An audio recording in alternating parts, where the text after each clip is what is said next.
everybody. Welcome on this Monday, on this Memorial Day. We appreciate you checking in today.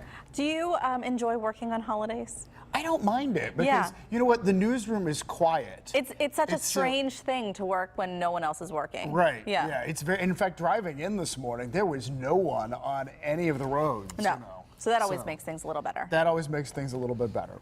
Okay, so a lot of things going on today, and over the weekend I'm sure a lot of people had barbecues. There were plenty of events going on, but of course the parade happens at 10 o'clock this morning in Lawrenceville, so a lot of people will be heading down there for the Memorial Day parade and do it's always a big celebration in Lawrenceville on Memorial Day to remember veterans and military folks who lost their lives. Yeah. So it's an important day. It is an important day to pause and remember.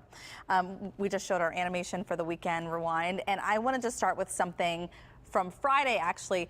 This is so cute. A video that I got while we were still on the set here, finishing up PTL on Friday, but I wanted to share it with you. I posted this on social media. I posted on Instagram and Twitter. So this is my husband, Frank, and this is Lila.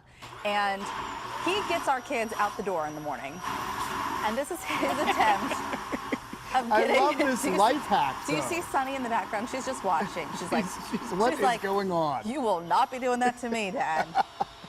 But wait, look how it works, though. Yeah. I mean, this is a matter of time before this move is patented, and they call it the Frankie or something, and then you can buy this on QVC or something, right? He is. I cannot tell you how good of a dad he is. I mean, he really is such a wonderful father.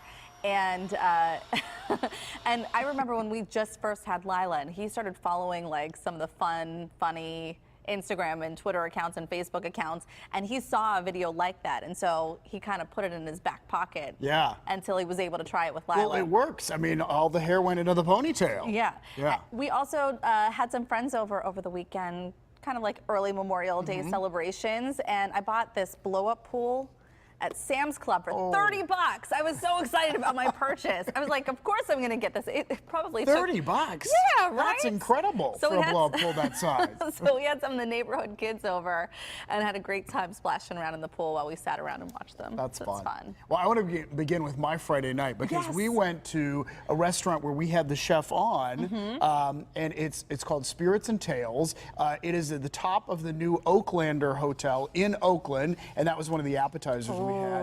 Fabulous food there, but I want to show you the view. So this is the 10th floor, the top floor of this new building, and you can look out and see the Cathedral of Learning. They have a little terrace on the corner. You can also see Soldiers and Sailors Hall, which I thought was very fitting for Memorial Day. Right, look at that beautiful picture. And from up on the 10th floor, you see all the ornate details on the roof, around the top, all the stuff you don't normally see from street level. Right. And it's really a magnificent hall. So anyway, we just wanted to share those pictures with you. Well, and Mikey is there today. Mikey will be there, so that's coming up a little bit later on. And also, as my weekend rounded things out, we go to visit my dad yesterday, and my Aunt Pat's there.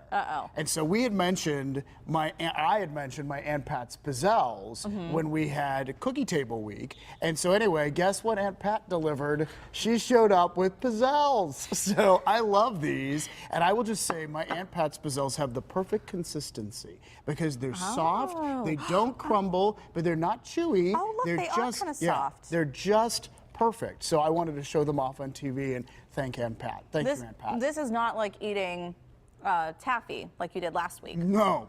Where I put the whole thing in my mouth and then couldn't talk. I also love that you have an Aunt Pat like I have an Aunt Terry, where everybody just winds up calling her Aunt Pat. Not like, oh, how's your aunt doing? It's Aunt Terry or Aunt Pat. Right. And she actually goes by Aunt Patsy, but I knew her when she was Pat, so I still call her Pat. Even though most people now call her Patsy. I have two Aunt Pats, though. I tell you who had a great weekend, Joey Chestnut. Oh my gosh. Over the weekend, there was the Pepperoni Roll Eating Championship in Fairmont, West Virginia, home of the Pepperoni Roll. They had to beat the record anyways, 36 rolls. Guess how many he ate? You told me and I forgot. How many? 43. 43 pepperoni rolls. And we had a tray of the 36, so what it would take to beat here on the show last week. And those are a lot of pepperoni rolls. Yeah. So, wow. Is all I have to say there. Yeah, we had two of the competitive eaters on the show on Friday, and they were excited. anticipating. Right. Weren't sure if they could beat 36, but looking forward to it. But yeah, 43. Joey Chestnut. Wow. All right, someone else that we had on the show last week that we want to mention, Scott Dixon from the Chip Ganassi racing team, raced yesterday in the Indianapolis 500. He finished 17th, so we want to congratulate him on, because I mean, the fact that for me, this is amazing that they do any of this and can make this happen. So he's a very nice guy, and it was fun to talk to him. And so he finished 17th, and it was the 103rd running of the Indy 500. Did he just pour a beer on himself? I'm what not sure. That? Oh, it's milk. It's milk. Oh, well, thank how you, Marie. wholesome. Oh, it's a tradition. Wow. I know nothing about the Indy 500. No, but Jill's telling us stuff in our ear. So they pour milk on themselves. You would think they might pour champagne or something, but it's a tradition. That makes me think of Anchorman. Milk was a bad choice when he's. Anyways, we'll catch up. We'll catch up later. Okay. All right, so I'm going through my phone this weekend and I'm finding pictures, and I found this one picture that I remember how angry I felt whenever I took it. So I just want to share this picture. Like, have you ever parked in a parking lot? And then, so that's my car, the black car, and you can see the yellow line. And you gave enough space. These are narrow little spaces, but you have to. Everyone has to cooperate. Like, you have maybe 6 inches and then 6 inches, and that's how you get in. Well, I was leaving work, and someone is clearly on the yellow line. There was not enough room for me to even get in, so I had to climb in through the passenger's door. And this was, I don't know when this was, but I still feel it. And so I think people, when they see this and they encounter it, they have to vent. Do you? And so there's a number of places to vent. There right? are. Yeah. So you found some pictures on this is Jagoff's website. So John and Rachel. So take a look at this one.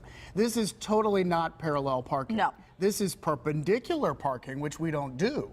So that's a good example. There you go. Nice, right over. Yeah. And then that's not a good idea either. Because it's not a spot. It's not a spot, well, and it's right next to the handicap spot too. Yeah. So you're probably, and that is just, I don't know what that is. It's called rude. It's rude. Yes, you're right, Heather. It's rude. Taking up 2 spaces. I'm thinking about you crawling into your car. Well, that's what I had to do. I had to crawl in and crawl over the little console in the middle and get there. And I think we have a couple more of the pictures, because we have one that's like this one in a crosswalk. That's not allowed either. So that is not allowed. Or on the curb. This one, yeah. Not only is it a yellow curb, where you shouldn't be parked there at all, but you're parking on top of the curb, which is not a good idea.